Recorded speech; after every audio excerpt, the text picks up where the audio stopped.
all began in the days of the Great Rebellion, when the angels of heaven sought after the eternal throne. They rose in defiance but were defeated and cast out. They fell unto the earth, these angels, cast out by God or tasked with watching the sons of men. It is not truly known. While some claim it as legend, others say it is true. The peaceful transfer of authority is rare in history. As I began, with a simple oath, we affirm old traditions and make new beginnings. The American story, a story of flawed and fallible people. Many in our country do not know the pain of poverty, but we can listen to those who do. If we permit our economy to drift and decline, the vulnerable will suffer most. We must follow no other course. Every child must be taught these principles.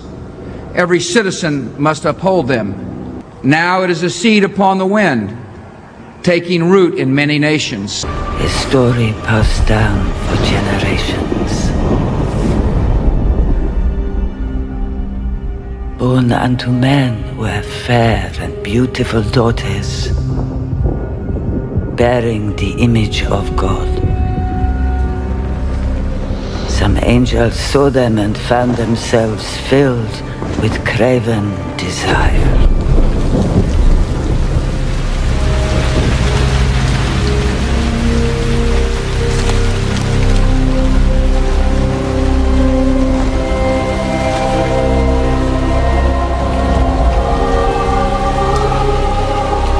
President Donald Trump is still swooning over Sydney Sweeney and her polarizing jeans ad, calling it the hottest ad out there. Go get 'em, Sydney. I think her ad is fantastic. He's also dragging his nemesis Taylor Swift into the controversy. Just look at woke singer Taylor Swift. Ever since I alerted the world as to what she was by saying on Truth that I can't stand her, hate, she became no longer hot. This is one of the classic Trump tweets of all time, and that's saying something. Is it possible for everybody to be what you've become? No, it's not, but it's possible for a lot of people to become successful and even very successful. And you have to be born lucky in the sense that you have to have the right genes to go out, and if it's in my business, if it's making deals. Donald Trump says he's got good genes, but scientists wouldn't endorse his views. Over the years, Trump has credited his genes for his success in life so frequently that it's clear this is more than just a rhetorical tick. Trump has said he's healthy because of his genes. Genetically, I think you're probably a believer in that. A lot of people say that's sort of the most important thing. He said that he's smart because of his genes. My uncle was a great professor and scientist and engineer, Dr. John Trump at MIT. Meantime, American Eagle just released this behind-the-scenes video of Sydney filming the commercial with her stylist. And check this out, a larger-than-life billboard right in Times Square. There's a close-up, ladies and gentlemen, and what does that look like? The Statue of Liberty.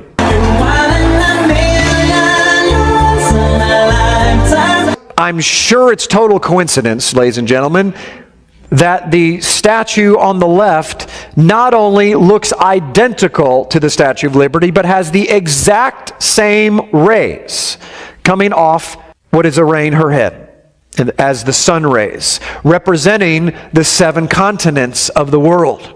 It is the sun god that presides over the world. This is Addams. Now, Addams is somebody you need to understand who he is, because Addams was the priest or the main servant of Cybele or Ishtar, or the wife of Baal, the sun god. And he, in their craziness, let's just leave it that wink wink of what went happen in those times, is he castrated himself, then would dress up, cross-dress as a woman and wear this hat. This is a close-up of the castrated Addis on the left and Lady Liberty on the right.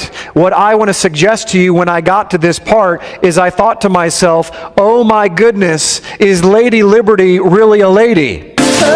Even the Pentagon is getting in on it, posting this photo with the caption, "Secretary of Defense has great genes," which prompted this Daily Beast headline, "MAGA's obsession with Sydney Sweeney takes cringe turn."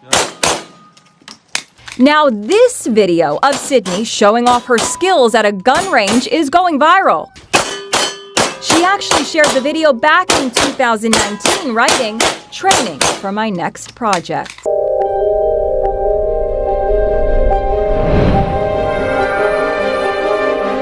This is the tale of an ordinary man who had everything. Barker, his name was. Benjamin Barker. Until a man of power stole his freedom, destroyed his family, and banished him. May the Lord have mercy on your soul. For life. And in his sorrow, a new man was born. 15 years dreaming I might come home to a wife and child. Benjamin Barker. Not Barker. Sweeney Todd now. And he will have his revenge. Where's my wife? She's gone. And he's got your daughter.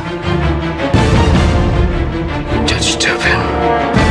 You've got to leave this all behind you now. No. These are desperate times. And desperate measures are called for. All right. You, sir? No one's in the chair. Come on, come on. Sweeney's waiting. I want you, pleaders. You, sir? Two, sir. Welcome to the grave. I will have vengeance. I will have salvation. In a time of peace, the stakes of our debates appear small. But the stakes for America are never small. The enemies of liberty in our country should make no mistake. Our national courage has been clear in times of depression and war, when defeating common dangers defined our common good. We will confront weapons of mass destruction. We will build our defenses beyond challenge, lest weakness invite challenge. I can guarantee the closest shave you will ever know. May the good Lord smile on you.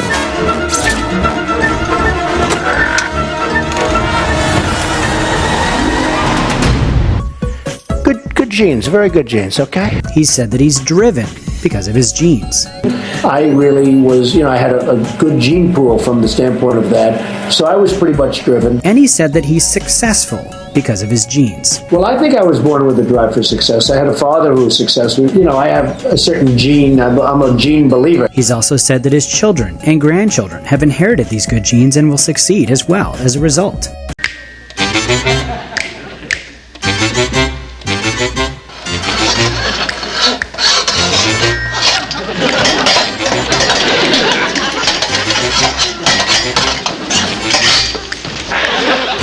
Practicing your sword swallowing, darling? No, I just felt a little congestion in my throat. That cleared it up fine. Dear, I can't find Lurch. He did seem depressed by all that butler's ball talk. You don't suppose he did anything drastic, do you? Oh, of course not. Otherwise, your little vulture would be circling the area. I'm going to have the children look for him. Little Pugsley has the nose of a bloodhound. As a matter of fact, it's his best feature. Lurch! Lurch! Where are you, Lurch? Lurch!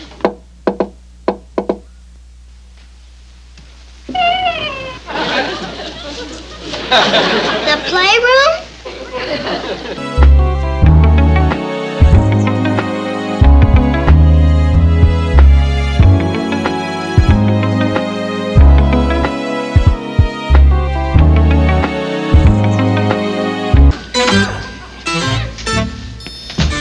Lurch, where are you, Lurch? It's me, Wednesday. Do you hear me?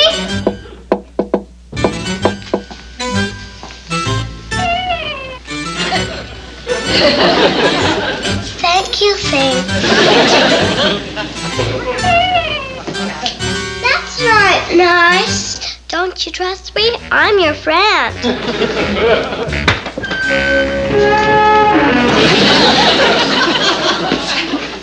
Just because we want you to go to the butler's ball?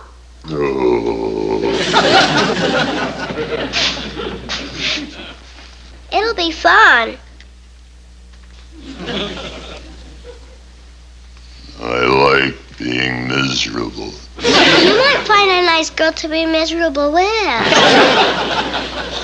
I'll teach you to dance. You? Grandmama taught me. She's a great dancer. Really, I'll have you dancing in no time.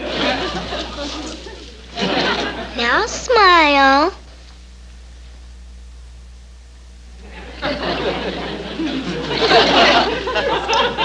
That's better.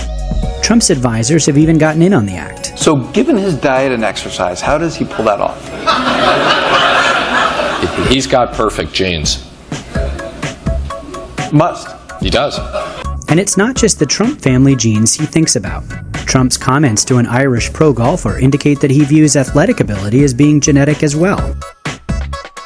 Trump talks more about good genes than bad ones, but he has occasionally hinted that he thinks some people may not be cut out for success because of their DNA. President Obama did more than give that speech in Cairo today. Along with some of his top staffers, he took in the sights of ancient Egypt, including the pyramids. The president visited the tomb of an Egyptian priest where a stone carving suddenly caught his eye because something looked familiar. God. And actually, that looks like me. Look at those ears. And he was the President's tour guide went on to beg to differ. He said he's always thought the president looked more like King Tut of ancient Egypt. Scientists who study genes would not agree with Trump's beliefs, however. While long limbs may have helped make Michael Phelps a champion swimmer, there's little evidence that complex skills like deal-making are rooted in genetics. That's not going to stop Trump from talking about them. I say I had an uncle who was a great professor at MIT for 35 years. Is Donald Trump an intellectual? Morticia, Consolidated Fuzz just hit 212. I sold it for $6. Saved all that tax. Brilliant. Darling, I want you to know that Wednesday's taught Lurch how to dance. Capital. She wants us to come and see right now. Of course. I knew Lurch would pick it up quickly. He's such a nimble one.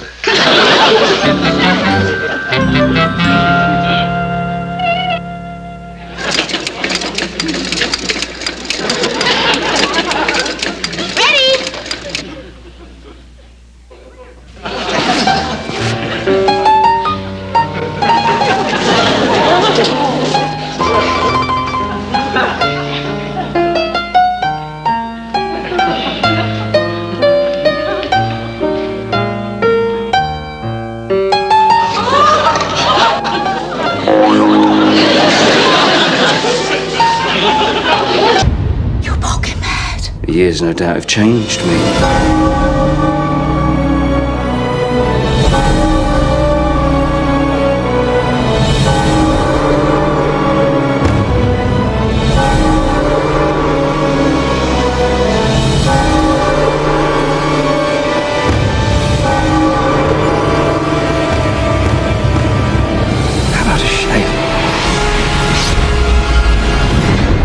At last, my arm is complete again.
For your first day, that's pretty good. Thank you. That's all very well, but what are we going to do about him? When we see that wounded traveler on the road to Jericho, we will not pass to the other side. We know the race is not to the swift, nor the battle to the strong. Do you not think an angel rides in the whirlwind and directs this storm? This work continues. The story goes on. And an angel still rides in the whirlwind and directs this storm. God bless you all, and God bless America. Or is it Larry Liberty?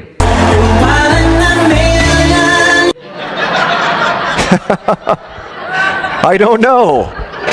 But I'm going to let you decide as we do a little bit close up here, and you tell me if that looks like a feminine face. Ignore the long hair. Remember, the priest of Ishtar wore long hair, they castrated themselves, wore robes like women, and wore these headdresses. Now, one more better for you. Here is her face before it is assembled. Pass these out while I put it on the board. Get the lights.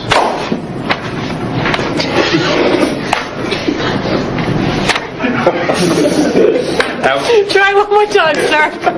And before you have the ability to look at the hair and be influenced, that's under construction.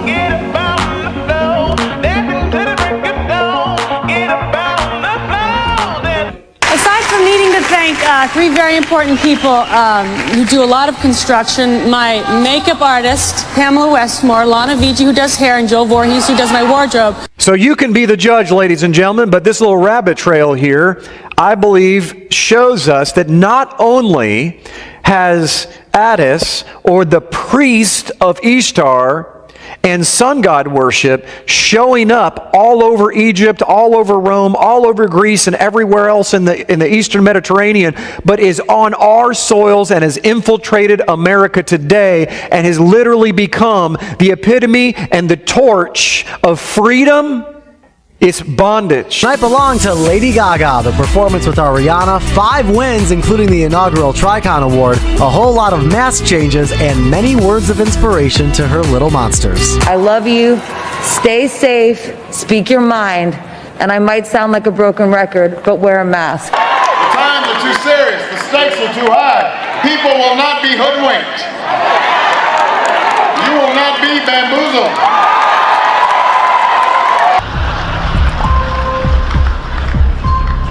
You think I'm joking? Being president is a serious job. Walking and holding hands. With my husband Michael and hold hands. Holding hands. With my husband Michael and hold hands. So the joke being here is that Henry Kissinger and the other people that he mentioned are Catholic. I mean, what you're getting told here is the truth in the form of jokes. And without the amazing support of the many devoted Catholics on stage. You know, Catholics like Henry Kissinger, Howard Rubenstein. Simply put, this country and this world benefit from your commitment to Jesuit principles, to being men. President Trump, who attended Fordham, a Jesuit university, came face to face today with the first Jesuit pope. The rest is history.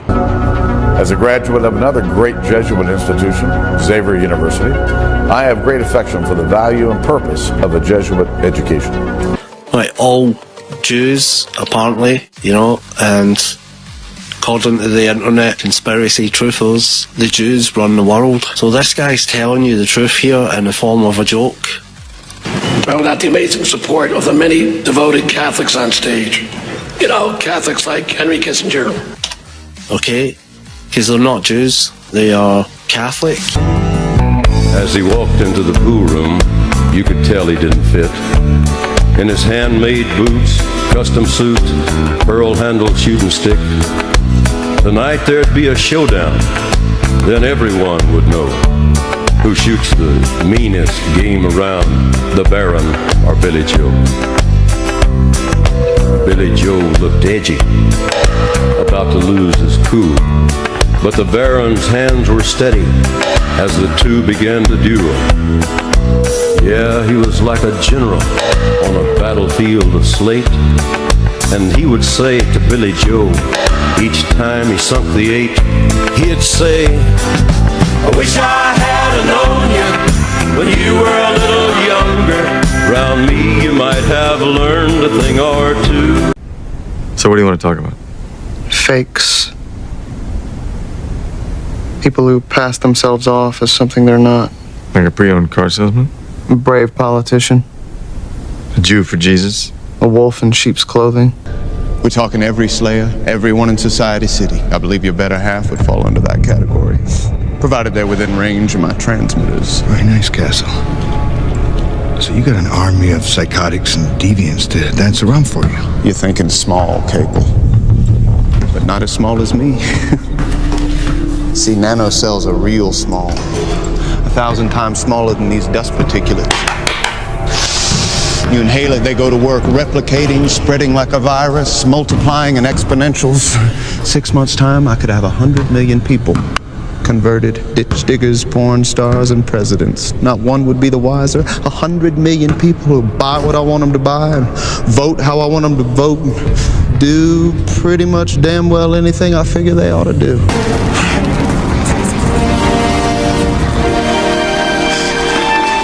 Isis, I know how much you love Osiris, but you cannot sacrifice 2 lives just to see him again. True love is worth any sacrifice. Time betrays us all.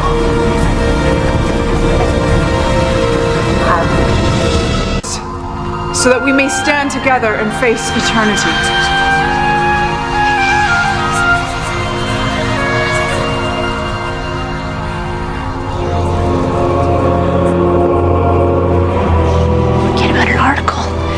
Land me a whole series. Pulse with blood that once was spilt. Beat again with love and life.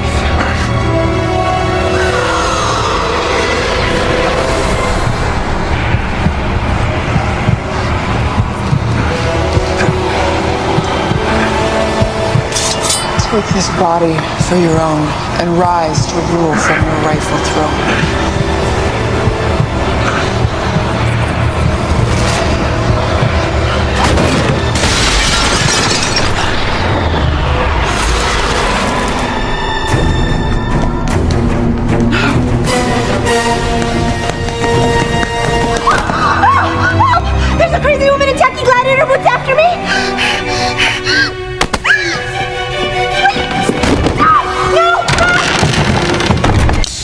You tell the story about how you tried to find out what they call the Mossad when they deal with publicly? I thought it was a reasonable question, but the trouble is you can't pick up the phone book. There's no Langley in Israel that you can look up, CIA, or in our case, the Mossad.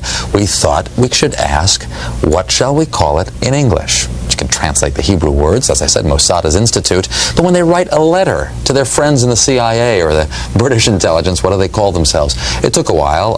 It was a matter of asking the Prime Minister's spokesman. The best you could do, because officially the Mossad is under the Prime Minister's office. And I think he sort of wondered why you want to know and all that, so we explained. And he came up with the Israeli Secret Intelligence Service. I mean, if it were to have initials, it would be ISIS. Just simple words like that. Interestingly enough, kind of a British model. The British don't really like the names MI5 and MI6.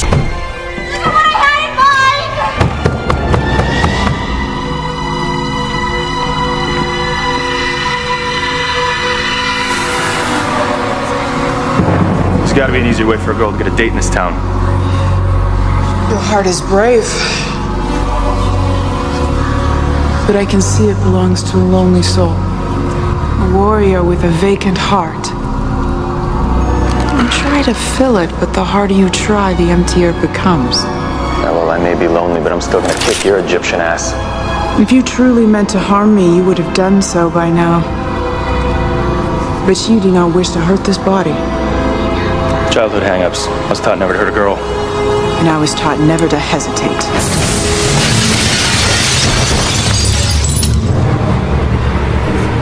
The answer was in Lex's files. Sunlight through the amulet.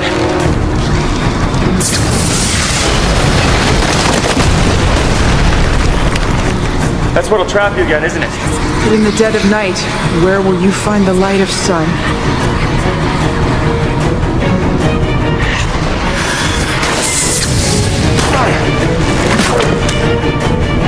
That's a good question.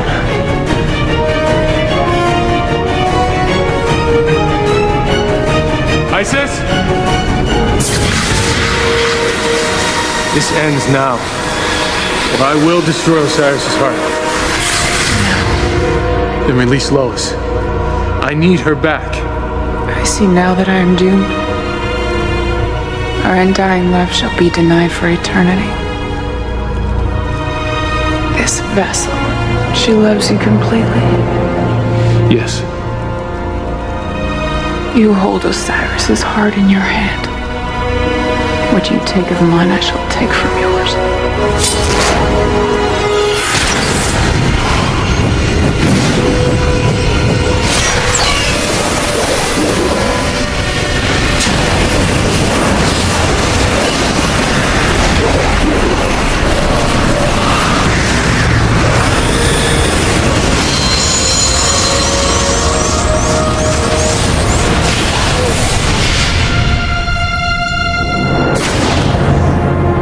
This constitution is nothing but a license for oil companies and foreign interests to destroy my beloved Wadiya.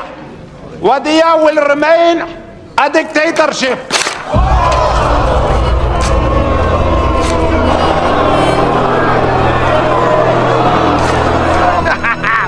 Woo! Oh, be quiet. Why are you guys so anti-dictators? Imagine if America was a dictatorship. You could let 1% of the people have all the nation's wealth. You could help your rich friends get richer by cutting their taxes and bailing them out when they gamble and lose. You could ignore the needs of the poor for healthcare and education. Your media would appear free, but would secretly be controlled by one person and his family. You could wiretap phones. You could torture foreign prisoners. You could have rigged elections. You could lie about why you go to war. You could fill your prisons with one particular racial group, and no one would complain. You could use the media to scare the people into supporting policies that are against their interests. I know this is hard for you Americans to imagine, but please try. How about more humor to help with any of that post-election stress? Here you go. I had the weirdest dream last night. Remember that guy who used to host The Apprentice? I dreamed we elected him president. The big story is that America woke up this morning and was like, Did I do that? If this morning you finally woke up from a coma, well, you might want to go back. What we did was the Democratic equivalent of installing an above-ground pool. Even if we're lucky and it doesn't seep into our foundations, the neighbors will never look at us the same way again. I don't know, man. I was banging 7-gram rocks and finishing them because that's how I roll. I have one speed, I have one gear. Go. Because I'm me, I'm different. I just have a different constitution, I have a different brain, I have a different heart, I have a different, I get tiger blood, man. I'm too smart to blink, and I cured my brain. That's epic. The run I was on made Sinatra, Flynn, Jagger, Richards, all of them just look like, droopy-eyed, armless children. I expose people to magic. I expose them to something they're never otherwise going to see in their boring, normal lives, and I gave that to them. I may forget about them tomorrow, but they'll live with that memory for the rest of their lives, and that's a gift. We put our 8-month-old son to bed, and I was holding him, and I said to him, when you wake up tomorrow morning, we might have our first female president. And then when we came home around midnight, I went into his room, shook his crib until he woke up, and screamed, "We have to get out of here!" I watched news coverage all night last night, and it was especially interesting to watch the change in tone as the night progressed. They started out upbeat, but as the evening went on and the results came in, almost every anchor looked like a child slowly realizing that no one was showing up to his birthday party. Now, today, Americans have the right to feel happy, angry, pessimistic, optimistic, but everybody should feel grateful that we get to vote, and if we don't get our way, we have the chance to try again. It is a beautiful thing. I just want to thank you all. So this is a special time for Conan, and we really appreciate it. And Conan came over from the Middle East, just arrived with some of the great people from the special forces that did the incredible it was a flawless attack. And al-Baghdadi is gone, but that was a flawless attack, and I just met quite a few of them. And we just gave Conan a medal and a plaque. And it's really, and I actually think Conan knew exactly what was going on. But a dog that is very, very special, and we're going to put a muzzle on the dog. And I thought that was a good idea, but then it gets even more violent, John.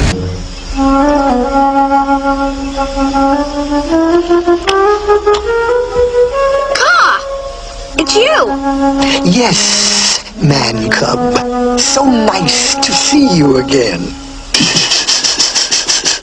Oh, go away. Leave me alone. Let me look at you. You don't want me to look at you? Then you look at me. No, sir. I know what you're trying to do, Ka. You do? I mean, you don't trust me. No. Then there's nothing I can do to help. You want to help me? Certainly. Okay. So let's dedicate this to General Kelly, the Border Patrol, and the ICE agents for doing such an incredible job. All right? This was written by Al Wilson a long time ago. And I thought of it having to do with our borders and people coming in. And we know what we're going to have. We're going to have problems. We have to very, very carefully vet. We have to be smart. We have to be vigilant. So here it is, the snake. It's called The Snake. On her way to work one morning, down the path along the lake, a tender-hearted woman saw a poor, half-frozen snake. His pretty-colored skin had been all frosted with the dew. "Poor thing," she cried, "I'll take you in, and I'll take care of you." The border. "Take me in, O tender woman. Take me in, for heaven's sake. Take me in, O tender woman," sighed the vicious snake.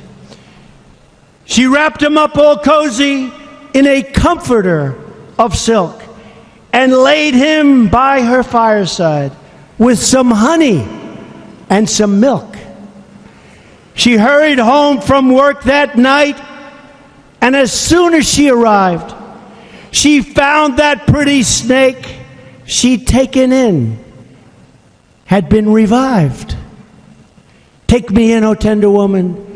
Take me in, for heaven's sake. Take me in, O tender woman," sighed that vicious snake. She clutched him to her bosom. "You're so beautiful," she cried. "But if I hadn't brought you in by now, oh heavens, you would have died." She stroked his pretty skin again and kissed him and held him tight. But instead of saying thank you, that snake gave her a vicious bite.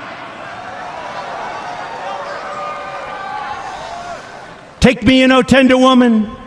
Take me in, for heaven's sake. Take me in, O tender woman," sighed the vicious snake. "I have saved you," cried the woman, "and you've bitten me, heavens, why? You know your bite is poisonous, and now I'm going to die." "Oh, shut up, silly woman," said the reptile with a grin. "You knew damn well I was a snake before you took me in."